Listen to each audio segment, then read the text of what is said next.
Do you want to discuss the Yeah. massacre that occurred on Sunday Night Football? Yeah, Good sir. I guess I'll start this off with like if I could be loud right now, I would be, but I'm not alone, so I'll keep it down.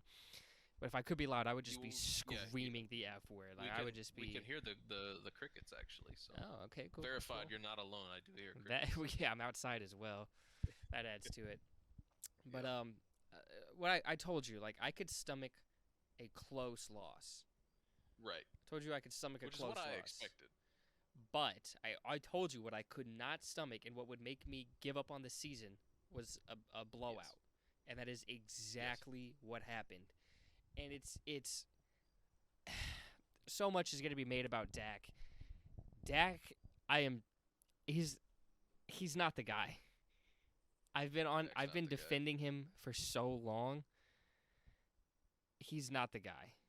I think one of the biggest problems is I think to work in the NFL on the offensive side, you either have to have a special quarterback or a special play caller.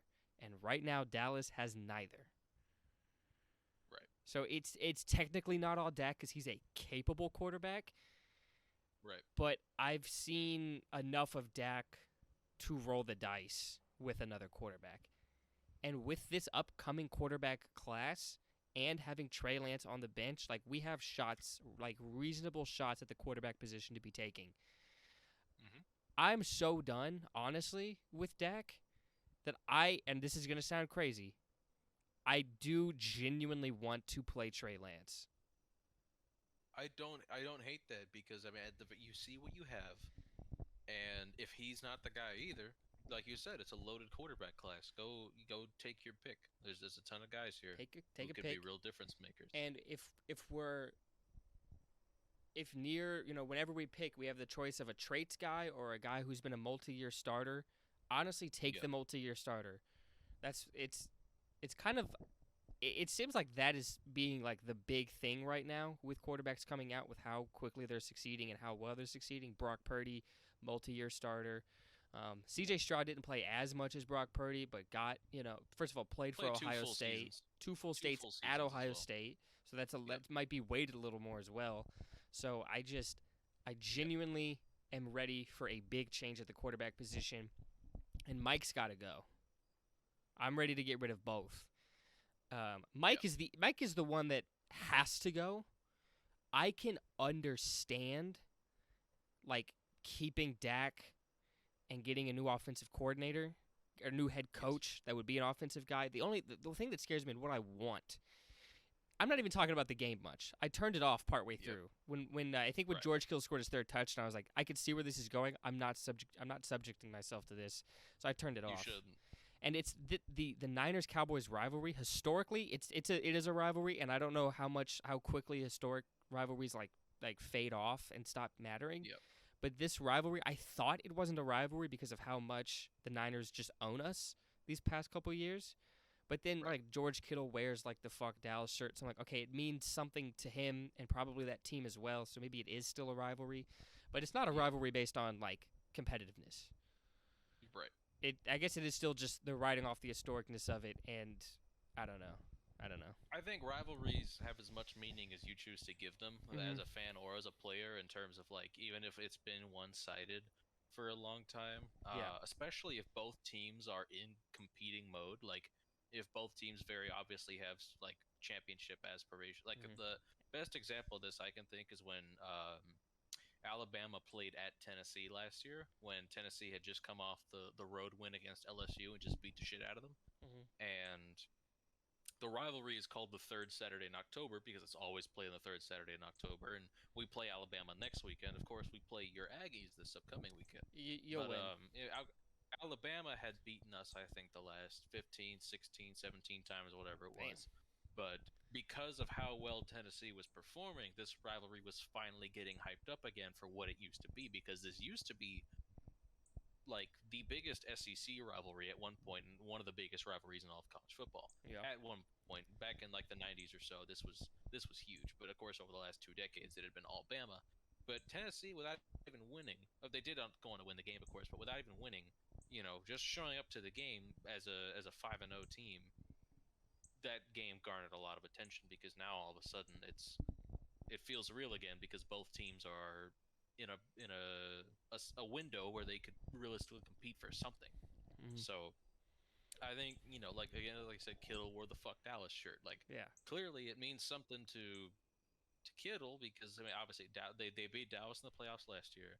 Dallas has hopes that Dallas made changes in the offseason. They were hoping to the changes were enough to put them over the hump and win a Super Bowl. But like I said, like games like this for when both teams have those kind of aspirations, even if a rivalry's been somewhat one-sided, it can fuel the fire a little bit. Mm-hmm. Yeah, and because of how good our defense, has been elite, and I don't Right. blame the defense at all for that loss. The offense kept putting them in terrible positions, so I don't I blame actually want them. to make a point about that later, Okay. later on in the yep, at Um, some point. but the defense is good, but now we're like, okay, Trayvon Diggs is out, and now Leighton Vander Esch is going to be missing time, which is a big loss. He's like the brain of that defense. I think we can still run back most of that defense next year, so we need to start making big changes right now. Like Yes. I think give our whoever our offensive coordinator right now is, give him play calling duties. Try something new out. Yep. Play Trey Lance. I'm dead serious about it. Please play Trey Lance this year, and like genuinely meaningful football games. Let's just see, and then Yep. come draft time, truly evaluate quarterbacks. Um, I I would hope, because there has been talks about a Dak extensions. I don't know if you can hear that. That plane? What's that? You couldn't hear the plane? I don't think so though. Okay, cool. But yeah, there were talks about Dak's extension. Don't extend him, especially for how much the money is going to be being talked about. Do not extend him. I see if we could, like, I don't know, do it.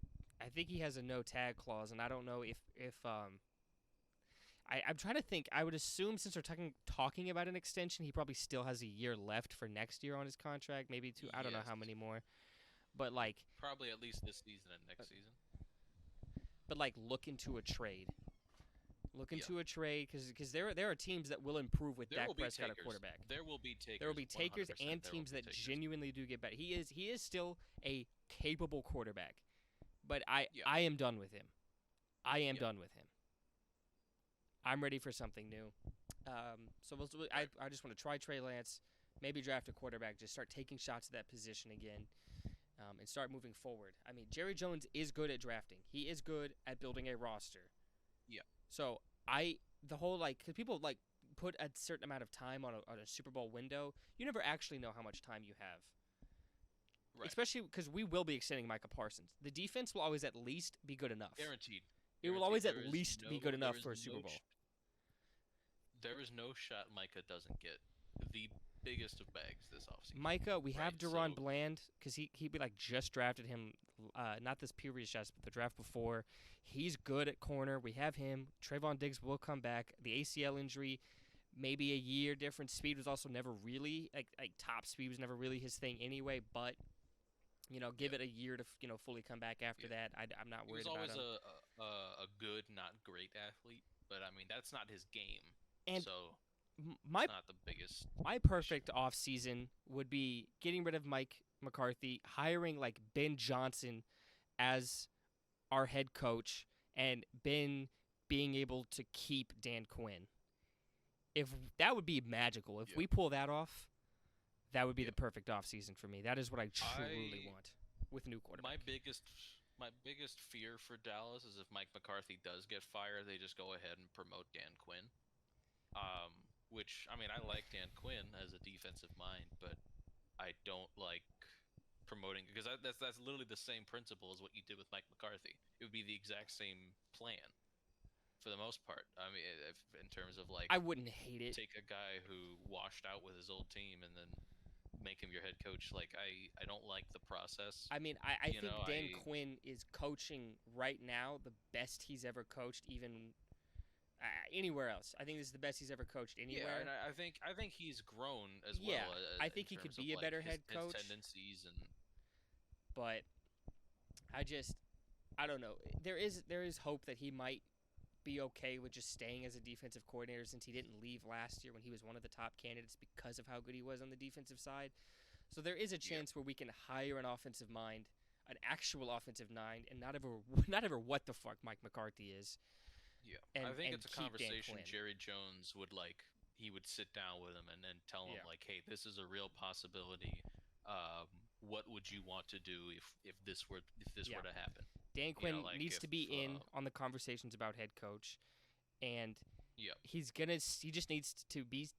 He needs to continuously be paid the highest coordinator, maybe period, just highest coordinator. I don't care which side of the ball, highest coordinator in the NFL, especially because of what Micah Parsons says about him. And Micah Parsons is good enough that you pay Micah top dollar and you do whatever you can to keep his coach in the building. Yeah, highest paid non-head coach. Yeah. Of any staff. Yeah, I would say. Yeah, and he's earned it because he is excelling at what awesome. he's asked to do. Awesome. He's excelling at it. That is also the other reason I'm not overly worried about the injuries to defense because I'm like, okay, Mike is healthy and we have Dan Quinn, we can move.